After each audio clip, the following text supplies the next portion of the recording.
Okay, so I have posted the test times and the dates, and you have the options if you need to change those to any of the other 3 times. You'll have 2.5 hours to take the test. The tests are multiple choice, 30 questions, 2 points apiece. There'll be 5 essay questions, and those essay questions will be worth 8 points apiece, and you'll need to answer them all. You'll also have this bonus question here, which are 3 questions at 2 points apiece. You'll have 2 minutes to answer those 3 bonus questions.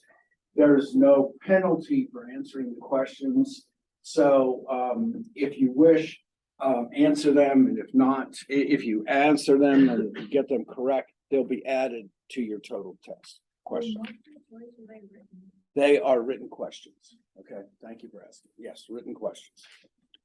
All right, so we are finishing with our final chapter, and this is on channel relationships. And this basically kinds of ties together the thoughts of power and commitment, and how do we balance those and be able to create some long-term success. All right. So, in a world in which everything is a commodity, the need for relationships becomes more important than ever. We have shifted more and more to a service style economy in which we are depending on long-term connections in order to be successful. We also find that we're having an aging population and a dramatic shift in purchasing power. And with this increased global competition and commoditization of items, the ability to make yourselves and unique and separate are stronger than more than ever. All right. So relationships, with the aging also comes the difficulty of being able to handle long, complex decision processes, and the need for trust and commitment becomes more important than ever. You need to just simply say, I trust my doctor, I trust my dentist, I trust my suppliers. Those are the answers that you're hoping for. And ultimately, that's why you find that there needs to be a shift towards relationships. And so, what are the advantages of relationships? Well, relationships provide connections that bind organizations that are enduring, and they are substantial. They give the channel partners a reason to connect and stay connected for a long period, and that is extremely important. So it goes by many labels. You can think of it as partnerships, or hybrid governance, or relational governance. We talked about that in chapter 2. It all means the same thing. It means this enduring commitment that's needed in order to be able to have long-term relationships. Now, if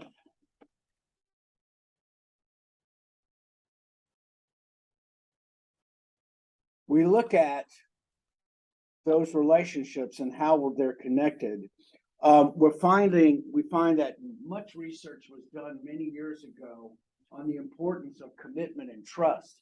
And so this is the seminal article that was written by Morgan and Hunt. I'm not asking you to know much about this, but it's a great way for you to understand how all of this connects together. Morgan and Hunt wrote about the value of commitment and trust, and how that connections together create long-standing relationships for success. What I also wanted to kind of show you in this research is that not all of this research is kind of pointy head stuff that's only written for us. If you'll notice, there's this concept here known as functional conflict, and we just talked about that in the last chapter. And what these lines say is that communication is positively related to trust, and trust is positively related to functional conflict, and that is conflict for the better. If you notice, relationship commitment also is related to trust. It also is related to cooperation. Commitment lowers the chance for the propensity to leave. Relationship commitment is a positive relationship to acquiescence, the willingness. Remember, I said flexibility. That is extremely important as well. And increasing trust reduces uncertainty. And so I kind of wanted to see that all of this stuff connects together. We built this research, and this research is on solid ground. And so when I talk about these things, this is one of the major seminal articles. I may do this as a bonus question, just say Morgan and Hunt Commitment Trust if it comes up. But I wanted to show you this is beyond just, things that we talk about amongst ourselves to get tenure. These things are important. So let's look at the twin things that Morgan and Hunt talked about. And the first one is commitment. So what is commitment? Commitment exists when one organization desires the relationship to continue indefinitely. Commitment is a very difficult thing to observe. It's an attitude, it is an expectation, it is a willingness, it's an intention. It is something that you can't put down in numbers. All that it comes down to is the willingness to stay and create an enduring relationship. And when one channel relationship exhibits genuine commitment, the relationships encumber the parties involved. They impose obligations with real benefits and real costs. And the other thing about this with relationships as well is we understand these barriers to entry. In other words, it's very easy or very difficult for us if we wanted to get out of our cell phone contracts. If we've got 2 or 3 years to go and we're still paying on the cell phone, that's what's called a barrier of entry. In other words, we can't move somewhere else. Well, commitment and trust, when they're connections to relationship, is another very strong barrier of entry. It reduces the probability that our partners are going to go move to somewhere else. And so commitment is another one of those very, very strong reasons that we stay with our partners. Just remember this, that asymmetric commitment is uncommon in long-standing relationship. Commitment must be two-way.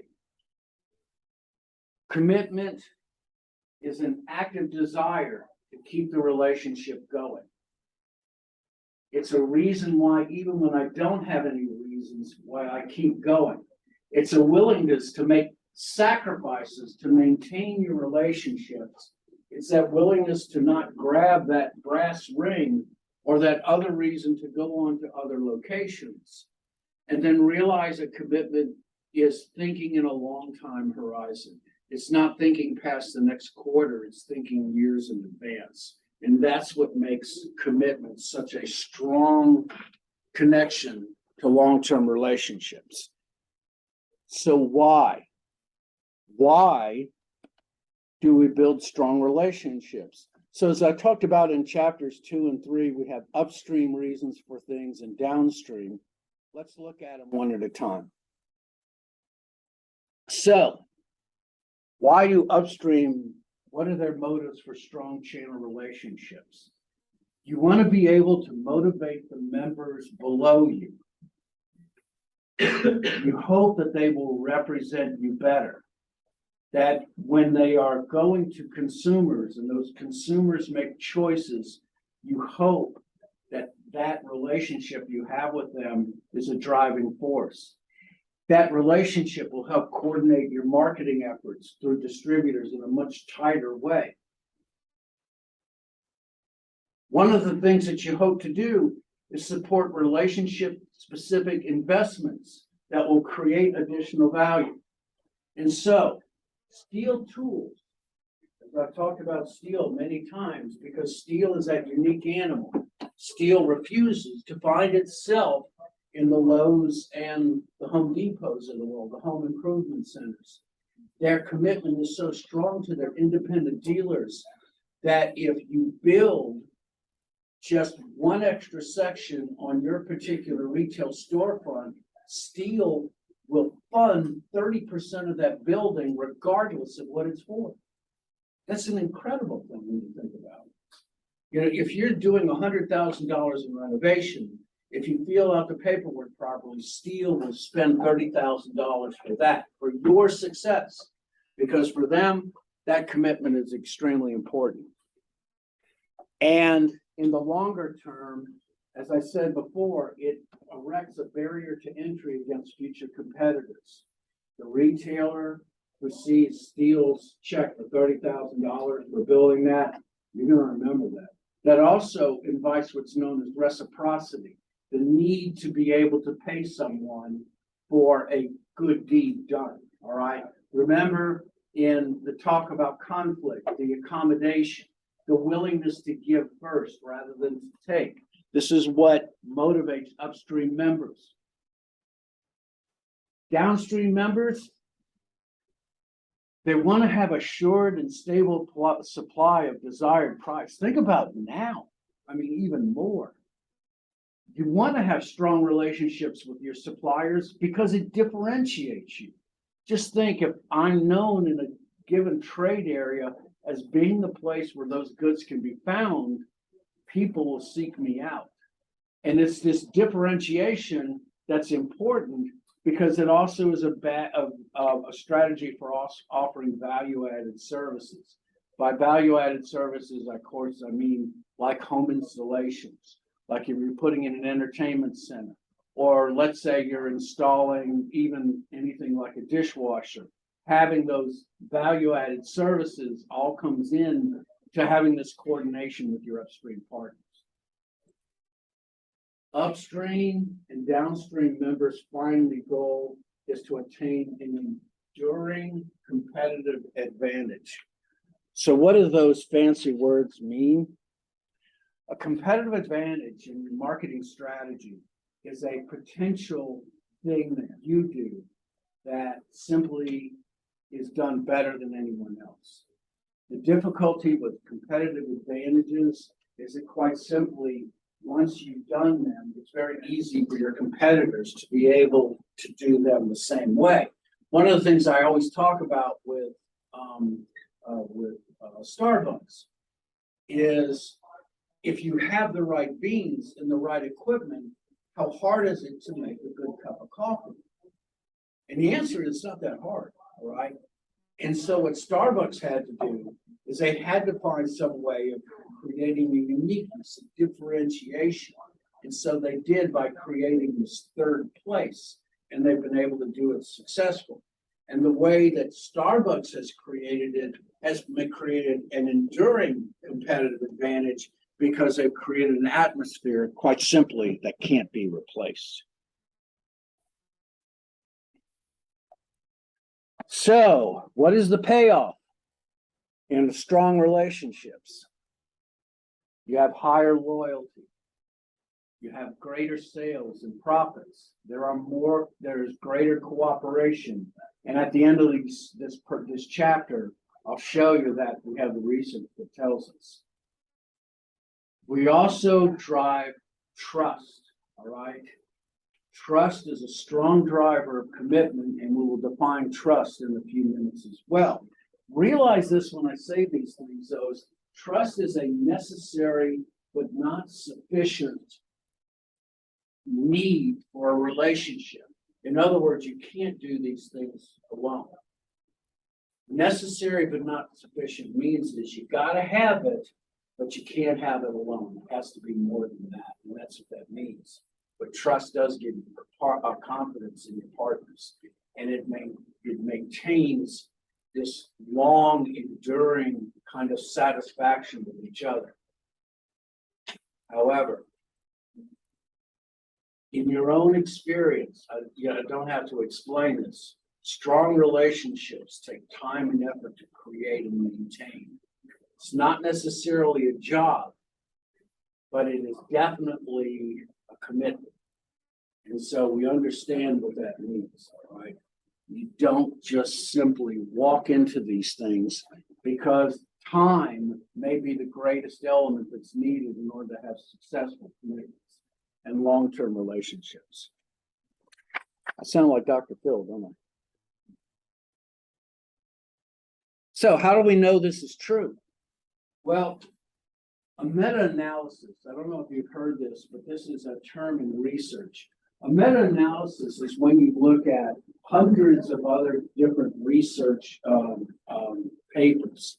And the research papers look for keywords. And they look for the keywords of trust and commitment and relationships. And what you do is this meta-analysis is over 20 years of research that has been looking at thousands of these particular kinds of information in all sorts of different articles that are related to completely different things. Now, what they find in this meta-analysis of all of these research papers over 20 years is that relationship has a strong effect on WOM, which means word of mouth. Your willingness to speak positively about your partners. That R is basically what it means is it explains 61% of what we're trying to come up with. So word of mouth, 61% of all word of mouth is explained by relationships. Loyalty, 52% of everything is explained by strong relationships. And then overall performance, 35%. That might seem low to you, but what it's saying is this. It's saying that if you have $1 billion in commitments, you can explain 35% or $350 million on just that one thing, and that's relationships. And so ultimately what this says is, this kind of explains to you the value of it. Okay. So how do we build channel commitment? You know, I mean, in power, we talked about the action things that you can do to exercise power. In chapter 11, we talked about the power things that you can do to create or to absolve conflict. And now we're going to talk about the actions that you do in order to build commitment. So the first thing that we talk about is that commitment gives the expectation of continuity, the belief that this is going to be carried on into a long term, all right? So the essential part of all of this is that if you have commitment, it increases trust, two-way communication. It says that you have a reputation for being fair. And we talked about fair a lot. That you can create a long-standing, stable relationship with balanced power because commitment has a way of eroding that unbalancedness. And it means, once again, remember we talked about in conflict resolution, we talked about flexibility, information, and solidarity. Here's where solidarity also comes in. You have common stakes, you work together, you have common goals, and you're willing to do whatever it takes. So what is the connection? A mutual commitment. Earning commitment demands that you be committed yourself. Now, people are horrible actors, all right? People can try to be sincere, but the truth is that in the long run, you see through people, all right? People are good judges, more than most people admit. Deception is possible, but the fact is because people are such poor actors, it rarely works in the long run. You know, we do not, there's a Bible verse, we go not by words, but by deeds. And this is the same thing, that organizations don't gauge intentions by what the partner says, but by what they do. And that if there's any suspicions about unbalanced commitment, it requires some actions by the parties to convince you that they believe in a long-term commitment. And so to increase the commitment, one party must convince the other that its commitment is true and is higher, and that allows for what's known as reciprocity, which means ergo sum. It means for this, you get this, all right? If I commit, it means that my other partner must commit in a reciprocity as well. It's the reason why we feel difficult or even embarrassed when just a acquaintance gives us something of value, because quite simply it is inappropriate for our relationship. All right. This is one of those reasons why we expect mutualness, and the unfortunate thing, or the difficult thing is that deeper commitment in many times is very inappropriate. So what are the strategies? What do we do? So if I'm a distributor, I'm going to have a higher degree of selectivity of the partners that I choose. I'm going to commit myself to a higher degree of protection from the people that might sell my brand, which speaks to my downstream partners that I have a higher degree of to make commitment to them. If my supplier practices direct selling and maintains house accounts, in essence, in other words, I have house accounts that take my downstream partners out of the way, that undermines commitment. And so I might give those house accounts away to my downstream partners and let them service them. I got into a great conversation with my master's students last night talking about Google and why it has such a low trust, and especially that has to do with the mining of privacy rights as well. You can't help that. They don't treat you like a friend or a partner in Google. I don't know if you knew this, but Google, the average turnover rate, the average employee at Google lasts 1.1 years. Yeah, is that surprising to you? I mean, they try to explain it away. They give that stupid phrase, and that's a good thing. But if I'm Google and I'm paying the amount of money I have, I can't keep my employees longer than slightly more than a year. It says to me that there's something going on in Google's upper management that's not working right. Just treating them bad? You know, I read it and I was looking at it. They're having to go back to the Google offices now. A couple of things that I read was the money is acceptable, but the management is stifling. Also, I know people now don't really want to go back to work. Yeah. And if they were like working online for so long and being at home, Right. they don't really want to have to go back in the office. That's a great answer. And what Google has to do is come here and take my class and see what it takes to build commitment. Okay. So, yeah, I mean, there are things that Google should be doing, but I can also say this. Google's record like this stretches back to 2016. So there's some kind of long-term difficulty that's going on inside of Google. Google is extremely fast in its searches, but they're hacked all the time. And I think part of that has to do is the difficulty of not being able to keep competent technical help. You don't see those problems at Tesla. Tesla's got the best software engineers in the world right now. To be able to come up with self-driving cars is crazy. All right. I had a internship in DC over the summer, and you realize how many people used to use the metro, and then now it's like there's no one on it. Yeah. Because they're all working from home. Yeah, isn't it amazing? It's a different world right now. I was talking to the advisory board. I said that it's the year one. You know, we have to think in a whole different way. And to me, the way that you build is you go back to the fundamentals. I mean, as always. So the first thing I do is I create idiosyncratic investments. So I use that term when we were talking about vertical marketing. An idiosyncratic of investment is when a supplier builds an assets that's dedicated to your relationship and it can't be redeployed in connection.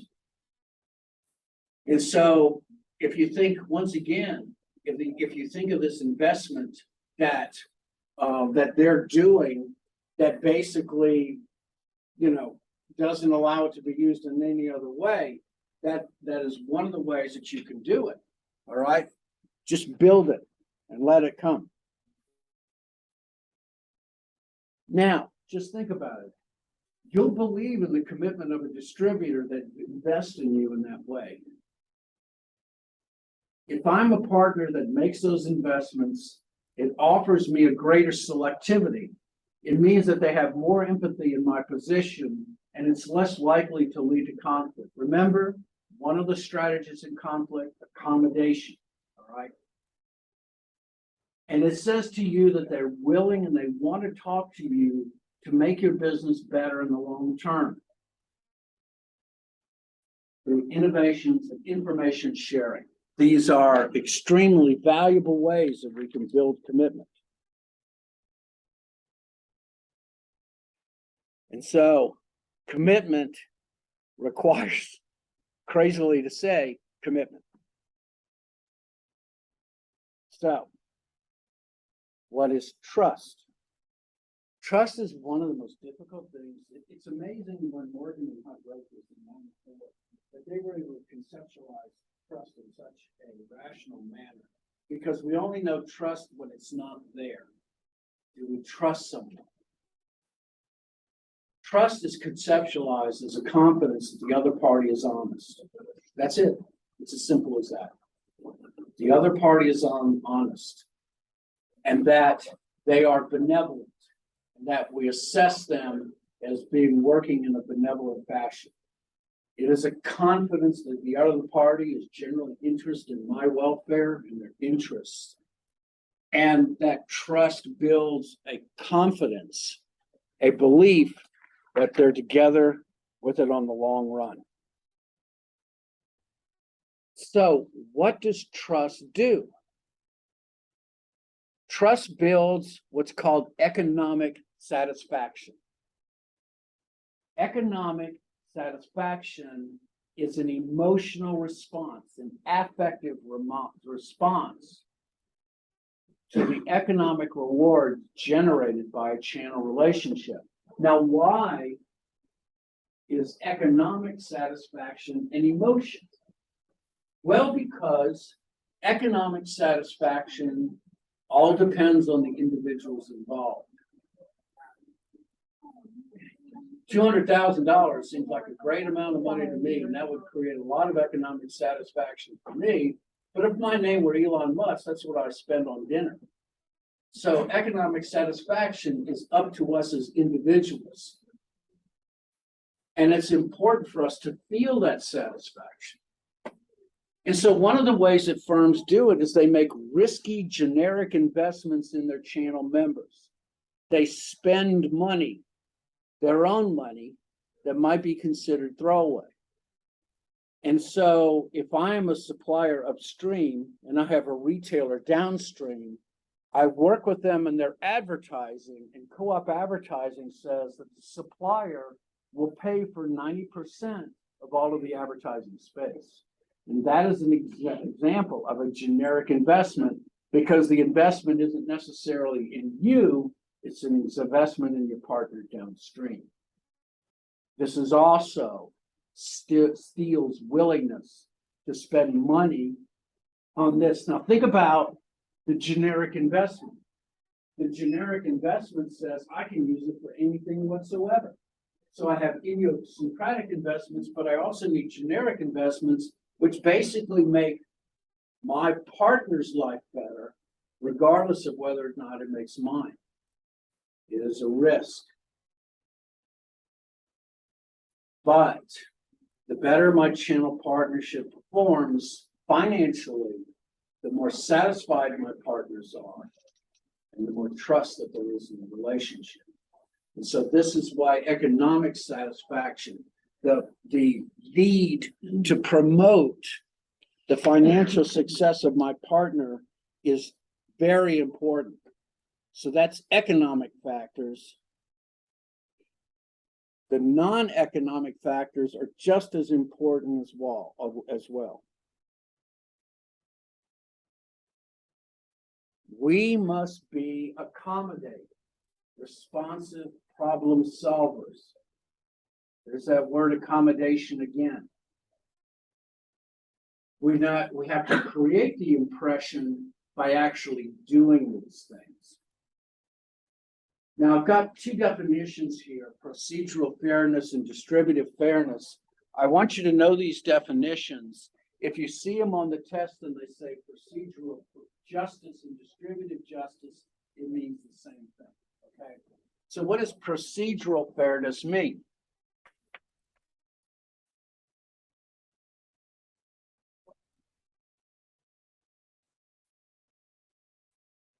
Procedural fairness means being treated fairly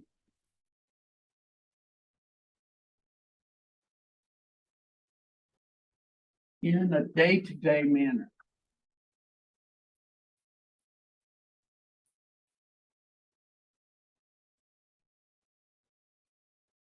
My interactions with my partners every day is the same as my interactions with my partners yesterday. They're the same as my interactions with my biggest partners and my smallest partners. I treat you equally, regardless of the size of your corporation or the amount of money that you invest in me. This is what procedural fairness is. You could also see it listed, I don't know why he did this, but you could also see it listed as procedural justice, but it means the same thing, folks, okay? Just key on that word procedure.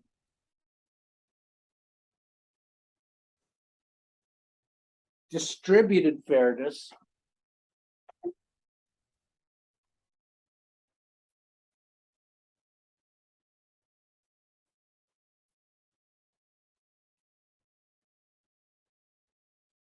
right, is being rewarded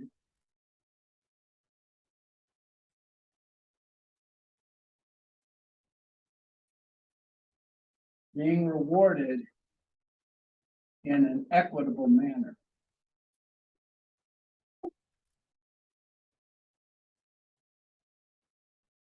Okay. Being rewarded in an equitable manner. So when it comes to doling out the benefits of your relationship, my benefits are the exact same as any other partner that is in there. Now, realistically, of course, if I'm a smaller supplier, or smaller distributor, the bonus situation, however, is always considered fair. It only comes up to how I'm listed. So I way back, I'm even going further back than Omni Computer Store. I worked for Radio Shack Computer Center, and I was getting out to go work for another independent consultant. But before I actually got out, I won their $32,000 reward, and I got a bonus. And I said, I couldn't believe it because I was on my way out, and they said, fair is fair. And so I remembered that. And I remembered my partners that were at Radio Shack, and when they moved on to other things, that stuck in my mind, and I was long-term committed to them. As I talked about when we were talking about conflict and we talked about perceived unfairness, just remember this: unfairness undermines trust and leads to higher levels of conflict like nothing else. This is where all these chapters kind of connect together, all right? $32,000. No, I didn't win 32,000. I won 12% of 32,000. Yeah, because I hit a higher plateau. That was a nice pay, Yeah. But I was on my way out. But yeah, I sold $32,000 in sales in that month. That's a lot of Model 4s, believe me.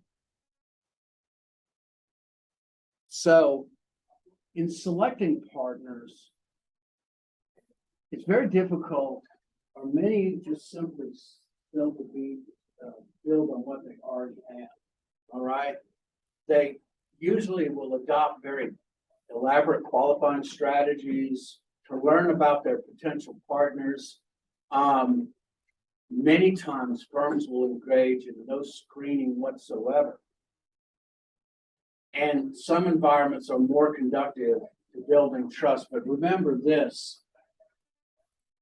the first layer that you will go through is through institutional protections. But generally, when you're finally selected, you're selected by your reputation, where you've been and what you've done. So we're looking at another professor to come along, and we're going through the process now. And unlike any of the others, I went and actually had beers with the people beforehand, but I can't use that information when it comes to qualifying because I have to go on their merits.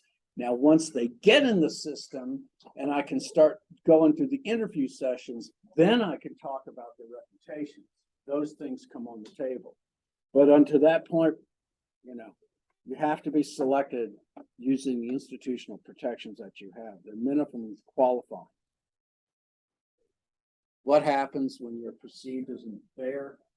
Unfairness not only directly undermines the trust, but it aggravates everything negative. This goes right back to the discussion on conflict again. Things that are perceived as opportunistic, where they think you're taking advantage of you, it aggravates, it exacerbates those negative effects. You need to ensure that partnership exhibits distributive fairness or procedural justice. As I said before, we're going to put those back and forth. And as I said in chapter 11, unfairness is relationship acid. Okay. So,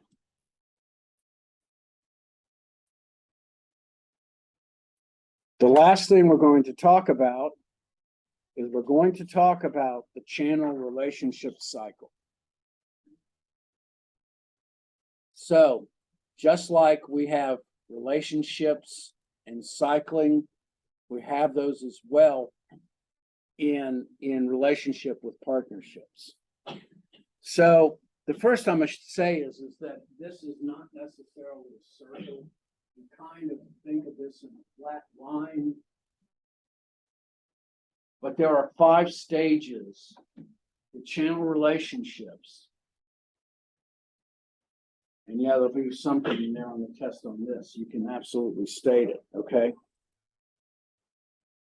So, the first is awareness. You are aware of your channel partner. Doesn't mean that you necessarily interact. Maybe very little interaction at all. When I was a store manager in Lafayette, we all knew each other. The other store manager was at the computer store. So the Intercom and me, I knew Entree Computers guy. He actually came from the store I came from.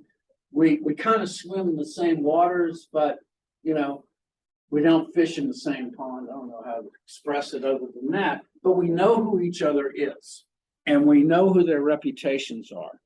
Usually you're likely to be aware of each other. You may experience some transactions in some things. We identify each other, we know who we are, but it doesn't necessarily mean we're interacting. The second phase is exploration. And so what happens in exploration is you start to test and probe both sides. You investigate each other's motives and your nature. You start to develop an interdependence between each other. I had so many jobs. I worked for a bank in Columbia, Mississippi, and we had a regional partnership with another small bank in Waukau County. We worked together because we were small banks and we did not have the strength of a large national bank. And so we started to create this particular amount of interdependence together. Sometimes, to make sure we know where everybody stands, bargaining can be very intensive. You know, we need to be able to put together boundaries and restrictions on each other so that we know where each other is. We're selective in the amount of information we reveal about each other.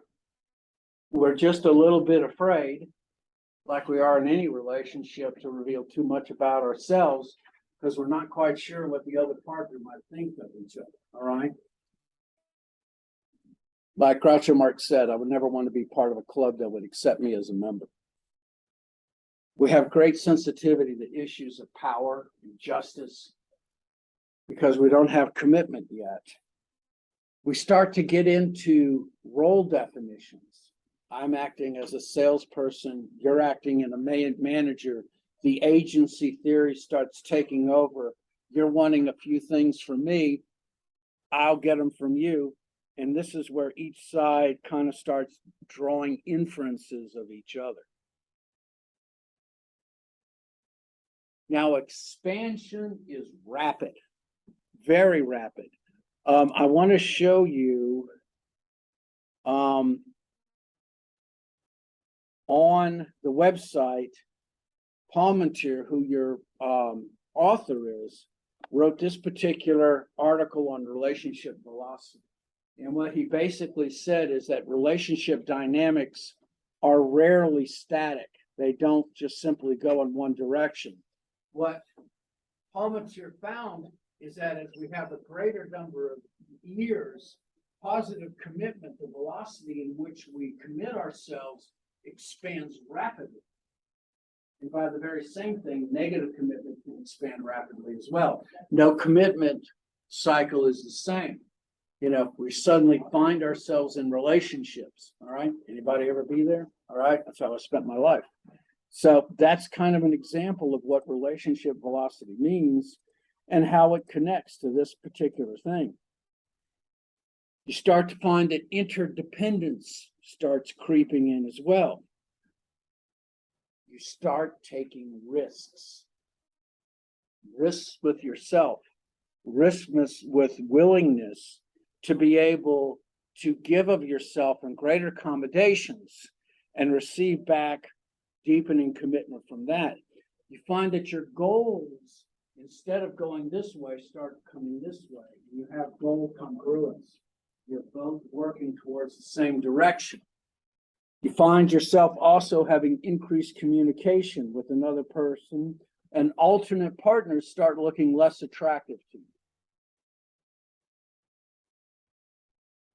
Now, the key also thing here is the momentum must be maintained. In order to progress, each party needs to seek new levels of activity. You must find ways of creating mutual payoffs.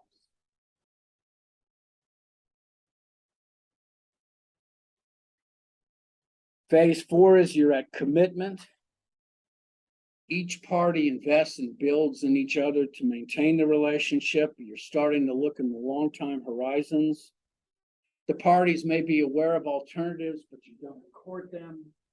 You're happy in a long-term, stable, satisfying relationship. God's getting Dr. Philly. All right. There's a high mutual dependence and trust. Partners try to resolve conflict. Conflict is functional. You adapt to each other in different and changing environments, and you start to have shared values. And so the keys are loyalty, adaptability, continuity, solidarity, flexibility, the sharing and the willingness of information.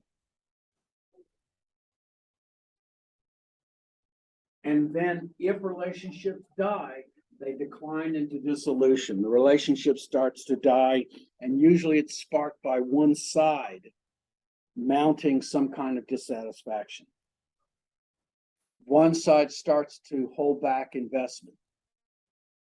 That lack of investment leads to some other reciprocity. Dissolution can be abrupt, but it can also be gradual, and it doesn't take long before the relationship has gone. It takes two to build relationships, but it only takes one to make it decline. And many times, The decline happens and we're not even aware of it. And so those are the 5 stages of channel relationships. Be aware that it's not in this circle, and I don't know why they drew it up like that, but I use the slide and I'm just telling you to be forewarned. It can go in any direction. It can, yeah, exactly. And let me also say this, is it can jump from awareness to expansion overnight. That's another thing is don't think that these are purely linear in their way. You can actually go from, I've gone from awareness to commitment in a channel partner, in a moment, okay? And especially now in the era of omni-channels, it happens all the time.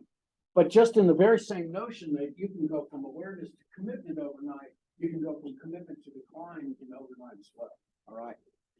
The difficulty, of course, is that in the online world, we're no longer committed to commitment and trust in relationships. It doesn't matter in as much anymore. And my part is to believe that in an era where it doesn't matter anymore, it's more important than ever. Because if you want to differentiate yourselves from others, you need to be able to be willingness. But just remember this, and I've said before, it has to be symmetric. The other side has to agree. You can't just simply jump from hello to I love you overnight. All right, does not work in any channel relationship, and that successful relationships take time. So just remember that relationship development is rarely linear. It's rarely orderly. It's rarely sequential. Good points to put up. It's because it's people. They don't progress in an orderly fashion. And just remember, there are disparate strategies to be effective at different stages. So early stages of your relationships, you want to be able to have communication and show your expertise. In the mid part of your relationships, you need to have accommodations and investments in each other, just to make sure that the partner does not feel like you're taken for granted. And then at the late stages, you wish to avoid neglect and betrayal. You're always there, and I just know you're there, all right? Because the betrayal, of course, leads to conflict and unfairness, and unfairness cuts out. So, what is success in all of this as a channel partner if these are the difficulties that you have? Well, there is a key, and I don't tell you to do this in your own personal relationships, but the best way to handle these things is to diversify your risk and have multiple partners, all right? It's important for you to have a portfolio of channel partners, each one in a different stage of your relationship, to be able to handle things as things happen in the long run. As I said, don't try this in your personal life, because it ain't gonna work, all right? But just remember that relationships require maintenance, even though they can wear out if they're maintained properly. And some kind of relationships are better able to handle the pressures of suspicion. There is no magic to making the relationships work with channel partners upstream and downstream. Some of them require conflict to get better, but conflict can make them better or worse. But just realize, as I've said, functional conflict at least solves the issue and solves the problem. Realize you have relationships at different stages with multiple partnerships, and that you diversify your risk to make sure that you always have other partnerships in different stages of relationship, because as I've said before, it can end overnight. So Federal Express went through this thing with Amazon, where Amazon was their best friend. Then Amazon in 2019 demanded 2/3 of their warehouse in Cincinnati. Then Amazon started to becoming their own competitors. And finally, FedEx said, we will no longer deliver anything by Amazon. Those things happen. But guess what? They found some way to survive, Amazon did. And they found some way for FedEx to survive as well. And so you expect these things in complex relationships. You live with the expectation, you're always looking for the future to be able to diversify your risk and allow you to survive in a very unkind world. And that, my friends, we are finished with channel. Okay? So this last one is about the conditions that favor channel relationships, how to build commitment and trust, understand relationship velocity, talk about the life cycle stages, and just remember that there's an importance of having a portfolio of relationships, okay? Well, folks, we made it through a very difficult semester. I hope you're able to take some of these things with you. If you need your times changed at all, just let me know. The grading will be up by the 14th. I've had a great time. Thank you very much. I wish you all well. Let me know if I can help you in the future. Okay. You bet. Take care. Oh, congratulations.